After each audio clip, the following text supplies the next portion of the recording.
listening to Unpause Your Life with Dr. Cali Estes and Master Coach Jenny Fontana, founders of the Life Coach Method. Each one of our uplifting and deep dive episodes is geared to help you tackle the things that hold you back from having the most magnificent life you deserve. Sit back, relax, and prepare to be coached.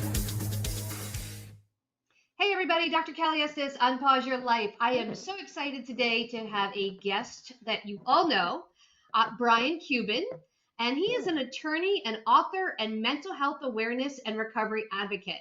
He's the author of the best-selling book, The Addicted Lawyer, Tales of the Bar, Booze, Blow, and Redemption, and his debut novel, The Ambulance Chaser, released as the #1 selling debut paperback thriller. His follow-up crime thriller, The Body Brokers, already released. Yes. A copy of it. It was awesome. He has spoken at law firms, conferences, nonprofit events, colleges, and universities across the United States and in Canada. He also writes extensively on these subjects. His columns have appeared on CNN, Fox, The Huffington Post, The New York Times, and in online print newspapers around the world. Welcome, Brian. Hey, welcome, Cali. I'm so glad you're here. So I was so excited. I heard you were releasing this book. I didn't read The Ambulance Chaser, but I saw this one and I thought, I'm in the industry. This is going to be good. I couldn't wait for it. I was like, waiting, and it came out and it didn't disappoint. Well, thank you. Thank you. I tried to keep it, put some real, I tried to write it around real life science. So not only I hope is it entertaining, but you can also learn some things. It was very entertaining. And every time I'm reading it, I'm like, yes, that's what happens in the industry. Yep, that makes sense. And I'm just shaking my head. I'm like, no one's written about this stuff this way. We talk about it, but nobody's ever said, hey, it's fiction, but it's also relates to real life. So what was your inspiration for the book? The inspiration really was that I wanted to write something that was really didn't delve into stereotypes and really didn't rely on stereotypes within the addiction community, especially around fentanyl and around fentanyl exposure, because everything I had seen really was, stereotypes around heroin, stereotypes around addiction, stereotypes around fentanyl, to the extent that's even been, incorporated into fiction. And so, when you see something written about fentanyl, it's usually based on stereotypes about heroin addiction. And so since I didn't see anything, and it's really kind of ripped from the headlines book in that there are actually instances of, there was a case outside of Pittsburgh where a sober home / recovery facility was masquerading as a front for a fentanyl distribution ring. And the guy went to prison. And so that kind of gave me some ideas on how I wanted to approach the book. Yeah. I've been in this space for 30 years, almost 27. So there's always some dirty player that makes us look so bad in the community. And it was interesting how you wrote the book because it was so relatable. It was so like this could be your husband or your boyfriend or your brother as you're reading it. And you're like, yeah, my late husband was a heroin addict. As I'm reading it, I'm like, yeah, I remember that. That's accurate. So it wasn't like trumped up. Like you see so many people talk about fentanyl and fentanyl overdose and drug addiction, and they trump it up where it's like, oh my goodness, and all this horrible stuff happened. The book was so relatable. How did you get into the zone to do that? Like, what was your creative process? Well, it obviously easier from having, been in the space for many, many years, and also having been in the fentanyl space and battling misinformation. But, we all know people we've all lost people, especially those of us in the space, to heroin and fentanyl addiction. And I know a lot of people. Part of the book is based in Pittsburgh, and part of the book is based in Kensington, Philadelphia, which, as we know, is a hot spot.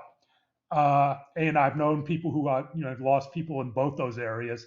So it really gave me a good base to which to wrap a thriller around, and also make it, and not exaggerate anything, because I've been through it myself.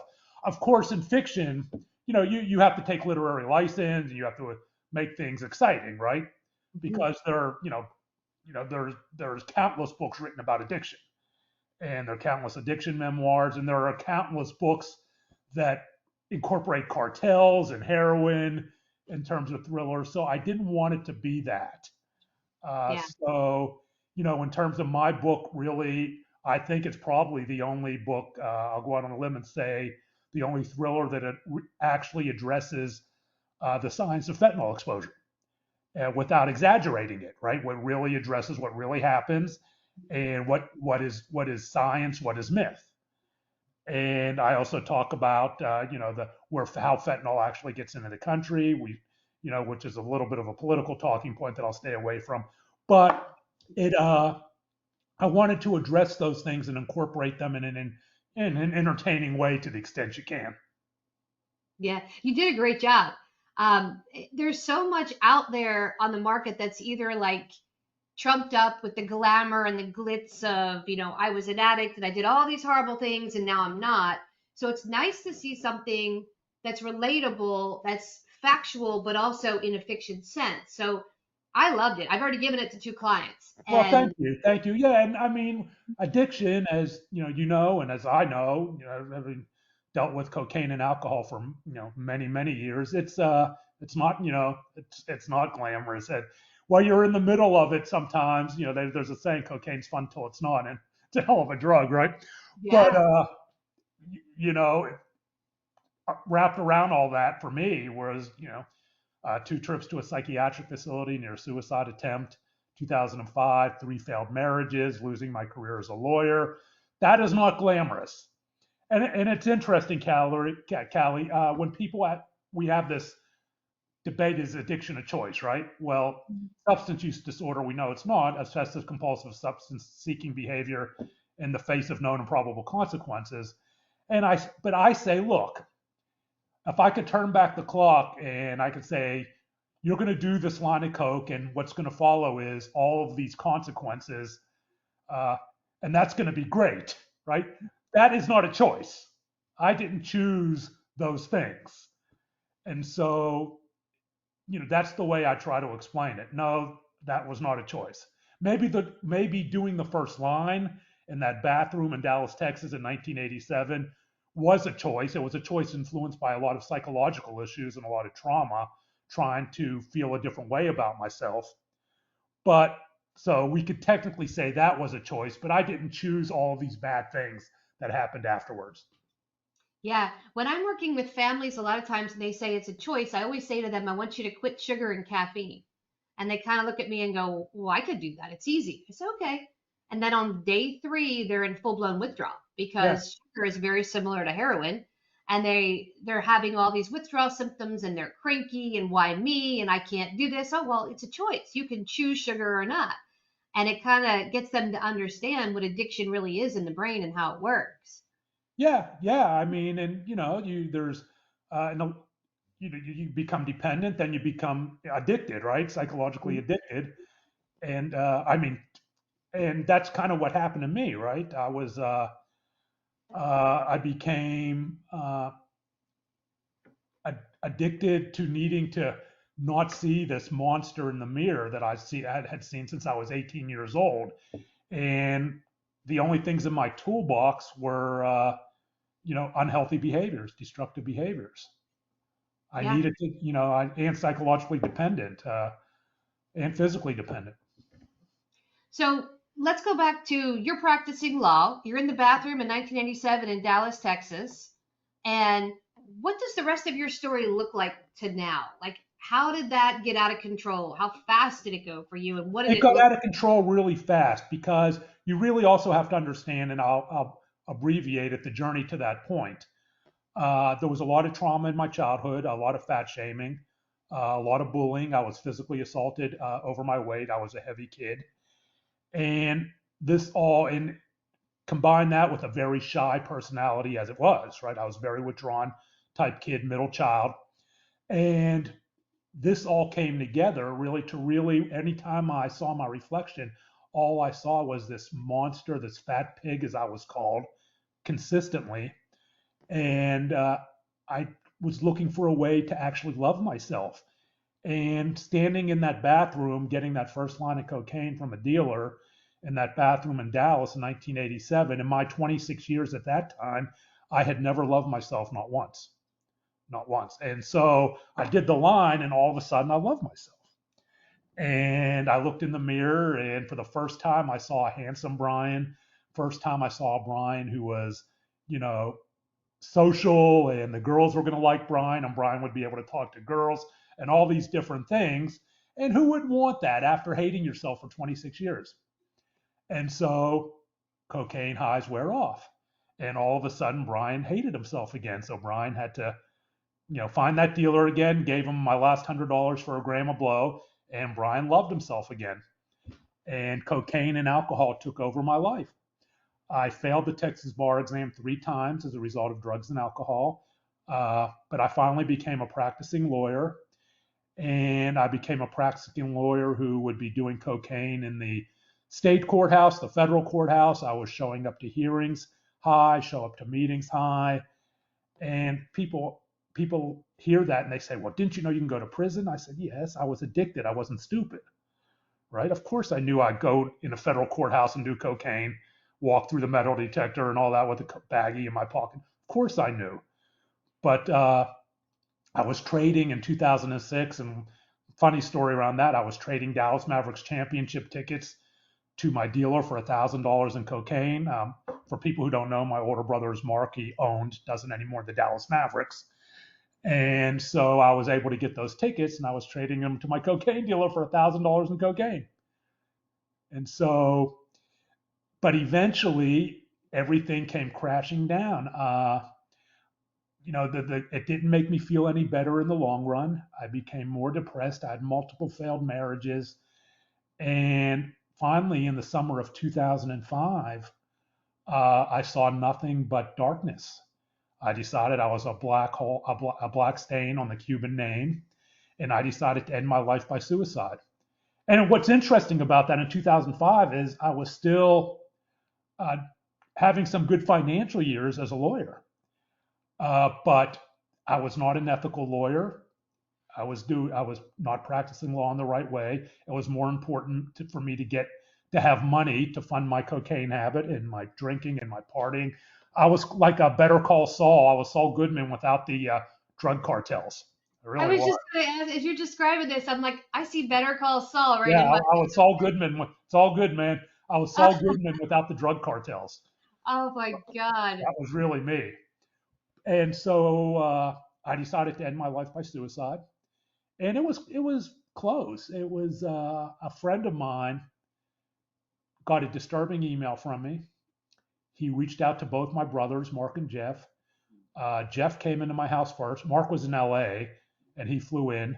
And there was a .45 automatic on my nightstand. There was cocaine lined out everywhere. And there was also Xanax, as is often the case. I was Xanaxing my way through the day and cocaining through the night. A vicious cycle, and which makes it tough to practice law on any level. And my younger brother took the weapon. Mark showed up, and they cleaned up my house, and they dragged me kicking and screaming to a Dallas psychiatric hospital, kicking and screaming. They're trying to save my life. All I could think of really was get out of my life. I didn't want them there. Let me go back to the people who truly love me, and at least until the blow is gone, right? Yeah. The people I partied with, but unfortunately, we're all very close, and they weren't having any of it. So we got down there, and my head's starting to clear, and realizing that they're trying to put a psychiatric hold on me, and I wasn't having any of that. So I'm a lawyer, and I started thinking, okay, I'm not a danger to myself. I'm not a danger to others. So we're back in the room with the psychiatrist, psychiatric nurse, and my 2 brothers. And I'm screaming at Mark, I'm screaming at Jeff, blaming them for everything, blaming Mark's fame, everything but taking responsibility for myself, right? Yep. For my own sense of self, which I had none. But I also said the right things where the psychiatrist said, I can't, legally I can't sign off. I don't see what I need to see in order to put a hold on him. And so they took me back home, and they said, stay in your house for 2 weeks. I call it the Cuban rehab.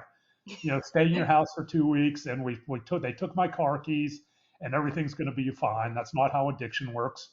And Callie, I only had a couple thoughts to that. One, no problem, my drug dealer delivers. And Yeah. two, now they know, because I had really sunk into a world of addiction with just the people I partied with. Mm-hmm. And so now it's in their face. So what am I going to do? Am I going to go to 12-step? Nah. Am I going to go to residential treatment? Nah. I'm going to bring the party to me. And I'll just stop seeing my brothers. I'll stop seeing my father, who lived right across the street from me. I'll stop seeing my nieces and nephew. And that's exactly what I did, And after that. that's normal, believe it or not. Everyone, listening probably went, "Oh my God, how did that happen?" But that is completely normal. When you're choosing between family and the drug, and the family says, "Well, here, stay at your house, don't have any drugs. We're going to take your car keys." You go, "That's fine. The drugs will come to me. I'll sit at home and party as long as I Well, get to party." yeah. Yeah. And I also, they weren't taking my car keys either. They weren't taking my ability to drive. The moment they left, I got a cab and Yeah. got a cab to the car dealership and got new keys made. So we call that a good addict. A good addict. You 100% said, "I am going to do this. I'm going to put 110% into it and get what I need." And you do. And a lot of people don't understand addiction, that the drug and the thought of the drug is so powerful that you start thinking, how do I get around this? Well, And I'm you're going to right. take And I'm a lawyer. I'm in a profession of thinkers, right? We're a it. profession Yeah. of thinkers. So I had that, I wasn't planning out my recovery. I was planning out how to continue my lifestyle. And I was laser focused. So what happens next? So you've got this, you go get the car. What happens next? How do you I get brought the party sober? to me. I stopped really, interacting with my family to a large extent. But I would bring parties to my house, and we have to talk about, it would be disingenuous not to mention privilege. I enjoyed substantial privilege both in, addiction and recovery, right? Financially, health insurance wise, skin color. How many people have a billionaire brother who loves them dearly and didn't want to see him living on a bridge with deep pockets? So let's people, at people will think about that. So I want to make it clear that I acknowledge that and I understand that. They say addiction doesn't discriminate. Well, that's true. It can hit anyone, but access to resources does. Yeah. and and so I do understand that, but it was what it was. So this is really when I slid into not having a career left as a lawyer, lost all my clients, and Mark put me to work for him. Mark trying to pull me up by my bootstraps because he owned the Mavericks. He owned at that time half the American Airlines Center where the Mavericks played. So he put me to work, and he owned a high definition television company called HDNet. So he put me to work at HDNet, and I was delivering televisions, you know, but I was also using, right, and because you know that wasn't going to work either, to kind of pull myself up by the bootstraps. I was dating, and finally in this 2006, I was out. It was January 2006, and I was out at one of my week-long birthday celebrations. That's always started when I got my cocaine, right? A couple 8 balls, and ended when the cocaine ended. It could last a week, and it could last a week in Dallas and Vegas or Miami, wherever. And I was at this bar in Dallas, and I met a woman. Her name was Amanda, and we started talking. And I was just coked and drunk, and very light drinker. Not she wasn't into the drug scene at all, and it was her first time in that bar. And I guess I had what I call one of the last Phantom of the Opera masks, right? I'd used my last Phantom of the Opera mask that I had over me to convince people I was this upstanding lawyer, because the further you sink into addiction, the harder it becomes to wear those masks. And so I convinced her, and we started dating, and I convinced her to move in with me, because I had convinced myself that she could pull me out of it. Right. So now I'm in the stage of change. I'm thinking about it. I'm thinking about I need to stop this. I'm in the first stage of change, but you can go in and out of stages of change. So she moved in with me, and it was Easter weekend 2007, and I didn't quit. I just hit it very well. She went away for the weekend. I said, okay, I'm going to go out and party. And by the time she gets home she left Friday, come home Sunday. By the time she gets home, I'll be cleaned up, showered, and she'll never know the difference. And it all made perfect sense to me. Next thing I know, it's Sunday mid-afternoon. She's looking down at me. I'm looking up, trying to get my bearings. I'm lying in bed. There's cocaine everywhere. There's, rinse, wash, repeat from one of my brothers in 2005. Xanax, bottles, wine bottles. I had had a blackout that lasted a day and a half. From Friday night to Sunday afternoon. And she's probably trying to figure out if she walked in the right house. She's a lawyer as well. I'm trying to figure out what lie I can tell to explain this Law and Order episode, orgy of evidence, that I just might not be the person I represented myself to be, right? Yeah. All I'm thinking about is what's the lie now? What's the lie now? But of course, there's no lie can explain what there's no other explanation for. So all I could think of was kind of a metaphorical running home to mama. I said, take me back to when I named the psychiatric facility. She said, wait, you've been to a psychiatric facility? She didn't know anything about that either. So I say, yeah, well, we'll talk about that later. I just need the drive to figure out a good lie. So we get down there, and I'm standing in the parking lot of the psychiatric facility waiting for check-in for the second time in my life. The first time was with my two brothers. Now it's with, this girl I was dating, with Amanda. And a few things occurred to me, Cali, in that parking lot. One, there wouldn't be a third trip. I'd be dead. Two, Amanda was going to leave me. She didn't leave me. And she stood by me and we dated for a decade while I found recovery in the rooms of 12-step and through counseling. And we have now been together over 19 years and married over 7. So not all relationships will survive that, but ours was able to. One, she was a saint to, rough it out. She did move out. But two, I did the work. I did the recovery work for me, and I had to do it for me.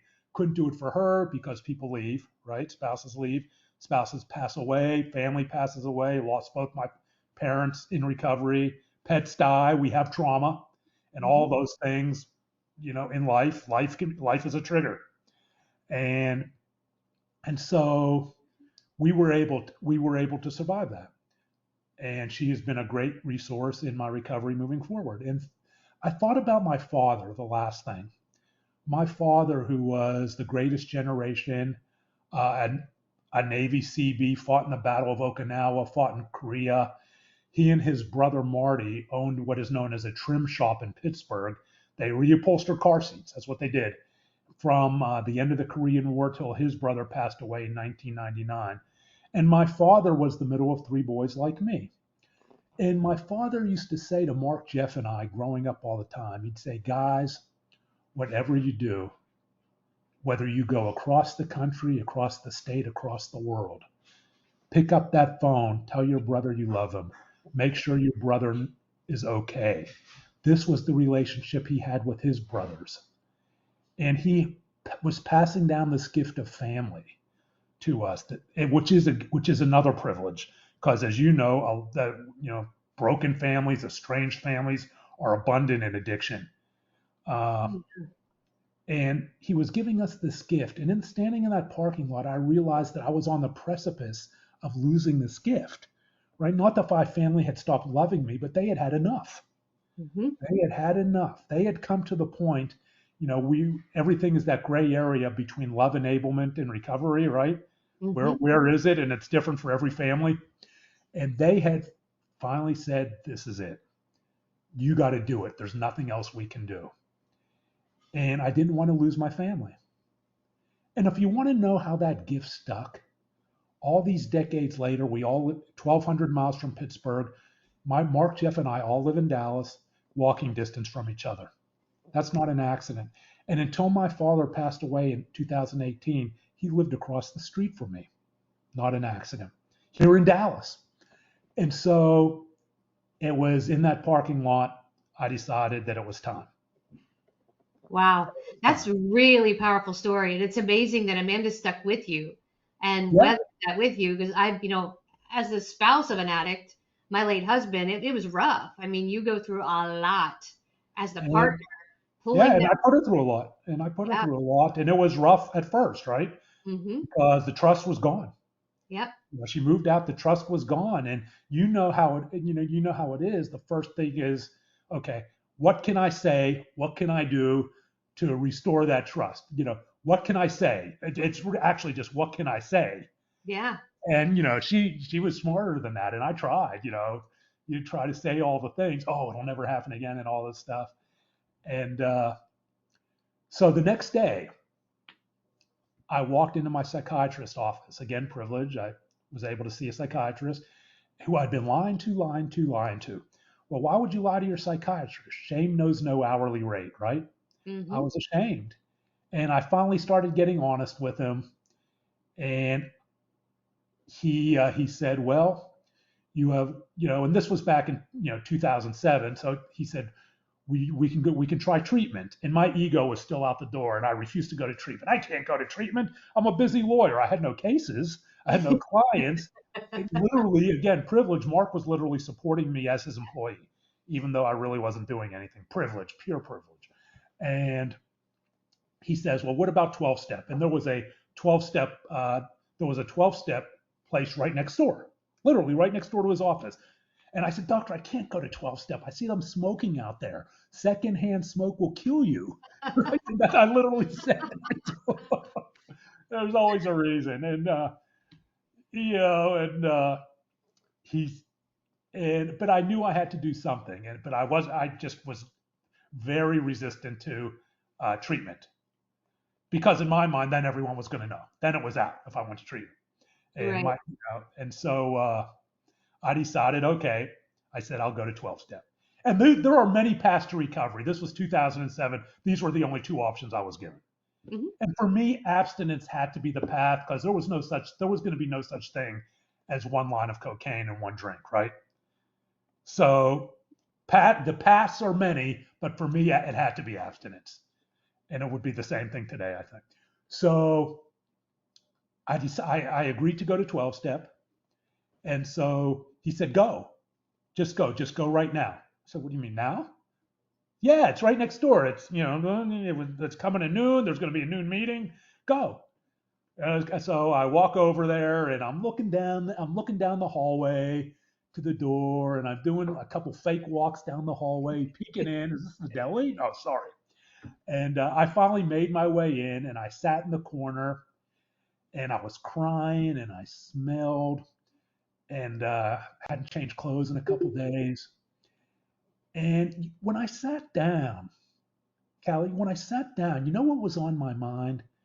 It wasn't alcoholic, right? Alcohol use disorder. I had never heard of that term. All I knew was alcoholic. And it really wasn't. It was, my thought sitting down was, if sitting in this chair will allow me to wake up for the first time in my life and walk to my bathroom mirror, birthday suit naked, look at myself and love myself for the first time without alcohol or cocaine, I'll sit in this chair. That was my thought. Because now I'm in my 40s, and I'd never loved myself without the aid of substances, whether it was alcohol, cocaine, or whatever. I'm in my 40s, decades with not knowing what it was like to naturally love yourself, to look in the mirror and say, you are enough. And so I sat. And this is my 18 years in April. Wow, that's amazing. Congratulations. Thank you. So interesting to hear stories, because you and I have the same story of why we got into drug use, which was I was overweight. My father used to call me fat, stupid, and ugly, and I That was gravitated. my mom. Yeah, okay, what do? You eat, you stuff your face, because hey, you're going to be that self-fulfilling prophecy. You're calling me fat, might as well be fat. And then I found diet pills, which led to speed. And I went from 160 pounds to 90 pounds, and I thought I looked good. I look back on photos, and I'm like, wow, how did nobody see that? How did nobody say, hey, this isn't healthy, Yeah. But, well, also remember that if you've read my stuff, I'm in recovery from bulimia. mm-hmm, Right. yeah. And I was going through bulimia. I first began binging and purging when I was a freshman at Penn State in 1979, before anyone was talking about it for males or females. And So that's interesting because I went to Penn State as well. I'm class of '96. That's hey, where I we learned. are. We are, yeah. I learned I had a problem, but they didn't know what it was because back in '96 you were either bulimic or anorexic, and I didn't intentionally vomit. I just ate until the food came up, Yeah, and the counselor looked at the DSM and said, "Well, technically you're not bulimic because you're not meeting criteria." So she yeah, sent me to the fat doctor who put me on fen-phen, yeah. and that's how my diet pill Yeah, that would problem. have been at that time, not otherwise EDNOS, not otherwise specified at Yep. that time. But yeah, I mean, but I was going through this at a time when this was before even the wonderful singer and drummer Karen Carpenter passed away with the Carpenters, because she Yeah. wouldn't pass away till 1983 from complications related to anorexia, bringing eating disorders into the pre-digital national spotlight, but kind of cementing the stereotype as a female disorder. Well, and you're male too, and most men don't have an eating disorder, so they overlook it and say, "Well, you're just eating the wrong food, or Yeah, you're just, but we know today that about 30% or more of all those with eating disorders are male, but only 1 in 10 will seek treatment. yeah, yeah, because it's considered a female problem." It is even today, even today. But back then, it wasn't even that. People weren't talking about it for anyone. Yeah. So let's shift gears on one thing. I want to talk about what is it like having a famous brother? Because that's a double-edged sword. It's great, That's but an interesting question, and I get asked that a lot. Here's the thing: when I was going through my the worst of my addiction in the mid 2000s, that it ebbed and flowed, but this was running up to the time when I became suicidal. Mark bought the Mavs in 2000, and all of a sudden I went from someone who hated himself to someone who had no identity. Right? I didn't know who Brian Cuban was, because real Brian Cuban was shy, and was not outgoing, and that's okay. And so it occurred to me that I could be Mark Cuban's brother, and this isn't Mark's fault. I could be Mark Cuban's brother, and I could be that, right, with the Mavericks, and I can get free drinks, free drugs, be the life of the party, walk into any nightclub I wanted. I was dating girls half my age, all relationships all based around drugs, though. And none of it was, it was just all just a boiling cauldron of dysfunction. And so I decided I would be that. And I became that, and I became the biggest douchebag on the Dallas party scene. Uh, and that's kind of what happened. But that wasn't Mark's fault. That was my fault. And in a way, it's been a process along with recovery to build my own identity, right? To be yeah, Brian Cuban. Now, don't get me wrong, especially in social media, there's a lot of hate, right? But anytime there's a disagreement on social media, uh, I speak my mind on a number of topics. One of the things, the last thing they'll throw out is you're just Fredo. No one knows you. If you're, because no one would know who you are if not for your brother. And that's just, you let it roll off yeah. because it's social media, and that's fine. Uh, so there's a lot of that. There's a lot of that, but it took a while to build and figure out who Brian was, and build the layers enough to be strong in my own identity. And Mark and Jeff, my younger brother Jeff, who is much quieter, uh, they were helpful in that. That we're very close. We talk all the time. That's awesome. So, I mean, I see you on social media. I see the people that come at you for, well, this, that, or the other, or the ones that say, "Hey, I have an idea. Take this to your brother." Those are my favorite. They're like, Yeah. I have this gazillion-dollar idea that's going to change the world. That's going to end world hunger or this or that. Give me a meeting with your brother. I'm like, dude, it's, yeah, I watch that. yeah, It makes me laugh because yeah, I work with a lot of famous musicians' sons and daughters. I get sober and I watch them on social, same with like, "Hey, get this EP to your dad or do this." And I'm like, yeah. like somebody you don't know who just expects you to cater to them. I'm like, this is just You crazy. know what? Yeah, I'm empathetic to a lot of it, because you miss all the shots you don't take. Yeah. But I just don't do that. I just don't do that. I'd be forwarding Mark, 5, 10 emails a day.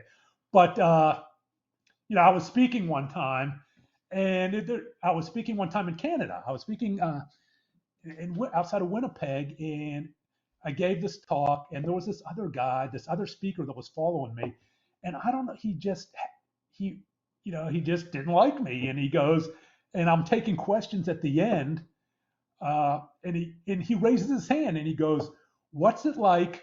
And he's following me, and he goes, "What's it like only being known for being Mark Cuban's brother?"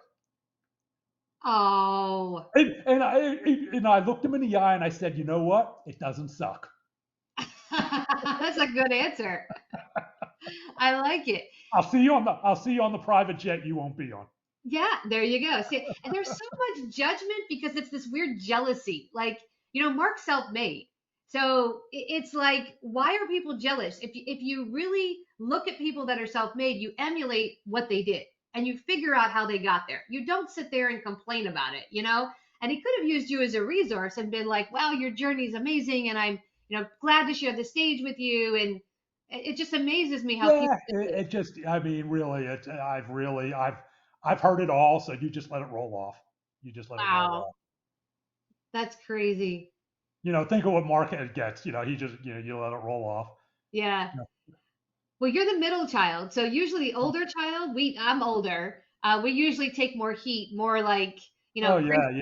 And we're like, yeah, whatever. Unless they come for the middle child. I have a baby sister. Unless they come for her, and I'm like, wait a minute. Now we're gonna step in. But the rest of the stuff, it's like, yeah, whatever. Yeah. It's every now and then I'll step in if it becomes personal. But when your older brother is you're getting involved in politics and this and that, you just have to let it go, right? Yeah. And understand that we have our world where we get together and we talk about family and kids. We talk about growing up. Mm-hmm. We don't talk about any of that other stuff, that people might think you talk about. That we actually rarely talk about the Mavs, although a little bit now, probably since we just traded our star player. But yeah, we talk about family. We talk about all that stuff. That's awesome. So let me ask you this. We're running out of time. What's one piece of advice you would give somebody as they're starting to get sober? So a newly sober person, what would you give them? What would you say? Find your support. Find what we call mutual aid. Find that circle. Find that circle of trust, circle of love, wherever you find it. It doesn't have to be in 12-step. It could be your best friends. It could be, but find a circle, because I can say just anecdotally, you're an expert professional. All I have is my own experience, right? My anecdotal experience. I'm not an expert in anything but my own recovery. But I can say that for me, the toughest part was the first 2 weeks to 30 days where I needed that circle of people to support me when, I wanted to call my dealer, and, when all these things, what am I missing, right? Because that can all be overwhelming at the first time. So find those people you can call, find those people who will come over. And what I think happens, Cali, at least for me, is you project. One of the big obstacles is projection. Well, they have their own problems. They have kids. They have this. They're close for a reason. All they can, no doesn't end the world, right? Just call the people who you have been your friends, all this time. That doesn't mean the drug people. That means the people who have been truly your friends. And if you don't have those, there are other places you can go to